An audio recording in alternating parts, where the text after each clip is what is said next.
রাজভান্ডার থেকে দিয়েছে খাদ্য, তবুও কেন তারা অসুখী? বাংলা চলচ্চিত্রের প্রবীণ অভিনেতা প্রবীর মিত্র সম্প্রতি বেশ কিছু শারীরিক জটিলতা নিয়ে হাসপাতালে ভর্তি হয়েছেন এই গুণী অভিনেতা। জানা যায়, শরীরে অক্সিজেন স্বল্পতার সহ বেশ কিছু অসুস্থতার কারণে গত 22 ডিসেম্বর তাকে রাজধানীর একটি বেসরকারি হাসপাতালে ভর্তি করানো হয়। শনিবার 4 জানুয়ারি দুপুরে অভিনেতার ছেলে গণমাধ্যমে জানান, বাবার শরীরটা ভালো যাচ্ছে না। বয়সের সঙ্গে কিছু শারীরিক জটিলতায় গত 22 ডিসেম্বর বাবাকে হাসপাতালে ভর্তি করি। শরীরে অক্সিজেন পাচ্ছিল না, এরপর আইসিইউতে নেওয়া হয়। সেখান থেকে কেবিনে দেওয়া হয়েছিল, এখন আবার এইচডিইউতে রাখা হয়েছে। তেমন কোনো অগ্রগতি নেই, ব্লাড লস হচ্ছে, প্লাটিলেটও কমে যাচ্ছে।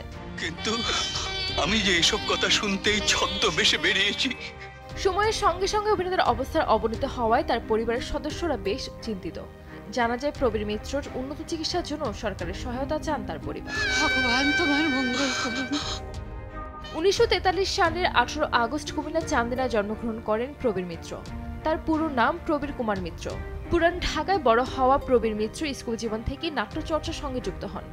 স্কুল জীবনে রবীন্দ্রনাথ ঠাকুরের ডাকঘর নাটকে অভিনয় করেছিলেন তিনি। জীবন হইল ইটের ভাটা, দিকে দিকে। 1969 সালে প্রয়াত এইচ আকবরের জলছবি সিনেমায় অভিনয়ের জন্য প্রথম প্রবীর মিত্র ক্যামেরার সামনে দাঁড়ান। যদিও চলচ্চিত্রটি মুক্তি পায় 1971 সালে 1 জানুয়ারি। ক্যারিয়ারের প্রথম দিকে নায়ক চরিত্রে অভিনয় করেছেন এই অভিনেতা। তিতাস একটি নদীর নাম, চাবুকের মতো সিনেমায় তিনি ছিলেন নায়ক। এছাড়া রঙিন নবাব সিরাজউদ্দৌলা সিনেমাতেও তিনি ছিলেন মুখ্য চরিত্রে। এরপর ধীরে ধীরে প্রবীর মিত্র মনোযোগী হন চরিত্র ভিত্তিক অভিনয়। 4 শতাধিক সিনেমায় অভিনয় করেছেন এই গুণী অভিনেতা। সেগুলোর মধ্যে উল্লেখযোগ্য জয় পরাজয়, রক্ত শপথ, মধুমিতা, প্রতিজ্ঞা, চরিত্রহীন, অনুরাগ, জীবন তৃষ্ণা ও পুত্রবধূর মতো সব সিনেমা। নান্দনিক অভিনয়ের জন্য বরাবরই প্রশংসিত প্রবীর মিত্র, কিন্তু দীর্ঘ ক্যারিয়ারে তার পুরস্কার ভাগ্য প্রসন্ন নয়। কেবল বড় ভালো লোক ছিল সিনেমার জন্য শ্রেষ্ঠ পার্শ্ব চরিত্রে জাতীয় চলচ্চিত্র পুরস্কার পেয়েছেন তিনি। পরবর্তীতে 2018 সালে তাকে জাতীয় চলচ্চিত্র পুরস্কারে আজীবন সম্মাননা দেওয়া হয়। শারীরিক অসুস্থতার জন্য বেশ কয়েক বছর ধরে অভিনয়ে অনিয়মিত তিনি।